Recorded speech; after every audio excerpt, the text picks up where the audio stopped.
Друзья, приветствую вас на канале Словения с Хельга White. И перед тем, как мы начнем обсуждать с вами новости уходящей недели, призываю вас подписаться на мой канал, поставить лайк этому видео и поделиться своим ценным мнением в комментариях. В первую очередь хочу поздравить вас всех с Днем Победы. Победы всего мира над фашизмом. В Словении тоже отмечают День Победы. В эти праздничные дни вся Любляна выходит на улицы и проходит путь, где раньше находилась колючая проволока оккупантов. Напоминаю, что в годы Второй мировой войны Любляна была оккупирована сначала итальянскими, а затем немецкими фашистами. И там, где находилась колючая проволока, сейчас находится путь товарищества. И люди самостоятельно, по доброй воле, выходят целыми семьями на этот путь в День Победы, в память погибших. И я уже в третий раз прошла весь этот путь, более 30 километров, и получила за это уже третью медаль. Вот так она выглядит. На ней написано «Под околе Любляны», «Под Обжице», «Путь вокруг колючей проволоки».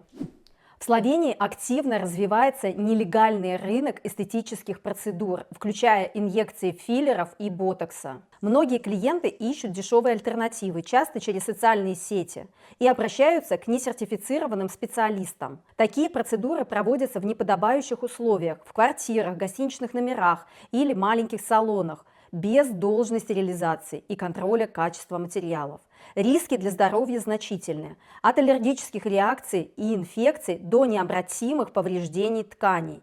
Некоторые женщины сообщают о миграции филлеров или асимметрии после процедур. Кроме того, в Словении отсутствует единый реестр таких вмешательств, и даже инспекторы не всегда могут определить, кто имеет право их проводить. Эксперты предупреждают, что зачастую низкая цена означает низкое качество и высокий риск. Для безопасных процедур очень важно обращаться в квалифицированные медицинские центры к квалифицированным специалистам. Так что, девочки, будьте аккуратнее.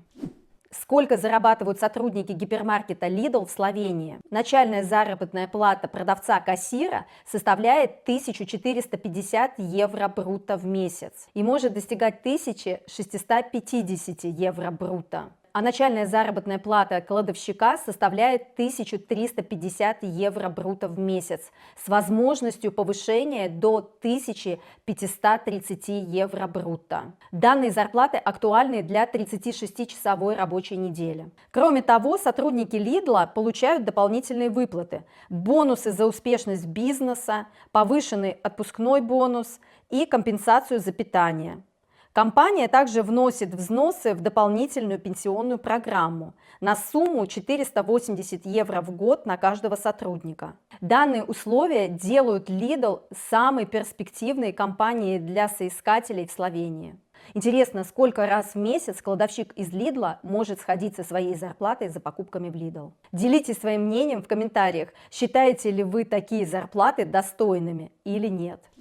В Словении ежегодно выбрасывается около 165 тысяч тонн продуктов. Это примерно 78 килограмм на каждого жителя Словении. Хотя общий объем пищевых отходов увеличился на 9% по сравнению с предыдущим годом, но доля продуктов, оказавшихся в мусоре, которые могли бы еще быть употреблены, снизилась до 37%. Это означает, что треть выброшенной еды все еще могла быть употреблена в пищу. Для решения проблемы разработан национальный план, включающий аж 50 мер, направленных на сокращение пищевых отходов, особенно в жилых домах и ресторанах. Цель до 2030 года сократить количество выбрасываемой еды в 2 раза. Министерство сельского хозяйства Словении советует гражданам относиться более осознанно к покупкам еды, планировать свои покупки, употреблять остатки еды в пищу и покупать местные продукты. Правда, я вообще не понимаю, чем поможет гражданам покупка местной еды. Местные продукты зачастую намного дороже, чем продукты из огромных гипермаркетов, и портятся они быстрее. По-моему, я даже догадываюсь, как они хотят реализовать свой план. Просто поднимут цены на продукты. Люди станут меньше покупать и, соответственно, меньше есть. В Словении продолжается расширение необычных торговых автоматов. Помимо привычных нам молочных автоматов, в городе Кршко появился рыбомат. Рыбомат, предлагающий свежие и копченые местные рыбы, такие как пастырва, а также рыбные паштеты. Автомат работает круглосуточно 7 дней в неделю. Стоимость установки такого автомата составила 6600 евро. Большую часть, 85%, покрыл рыбный фонд. Некоторые фермеры устанавливают автоматы для продажи молока, яиц и других продуктов, что позволяет им работать без постоянного присутствия и удовлетворять потребности клиентов в любое время суток. Кроме того, в Словении появились и другие специализированные автоматы, например, медомат на рынке Кршко, предлагающий местный мед, и песобар, автомат с лакомствами для собак. Также в Словении существуют автоматы с презервативами, свечами для могил и лекарствами. Короче, есть все необходимое для жизни и даже больше. Отличная новость для жителей Словении, желающих путешествовать. С 1 июля 2025 года начнет курсировать поезд из Варшавы до Хорватии в город Риека. И поезд будет останавливаться в Словении аж в 2 городах, в Мариборе и в Любляне. Стоимость билета из Варшавы до Риеки будет составлять всего лишь 50 евро, что делает поездку очень доступной для широкого круга туристов. Поезд будет проезжать помимо Словении, Чехию и Австрию, преодолевая все расстояние менее чем за 24 часа.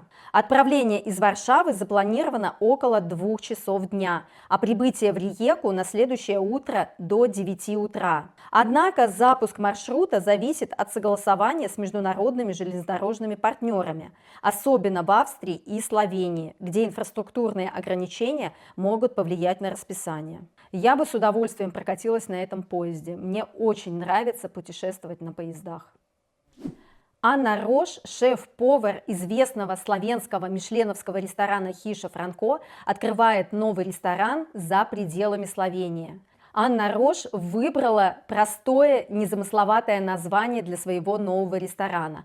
Он будет называться просто «Яс бай Анна Рош». Причем откроется в очень престижном месте города Порич, в историческом здании на набережной. Репортаж из Хорватии, из города Порич, вы можете посмотреть, перейдя вот по этой ссылке. Ранее Анна Рош уже провела гастрономический вечер в одном из ресторанов города Порич, что вызвало большой интерес и положительные отзывы гостей.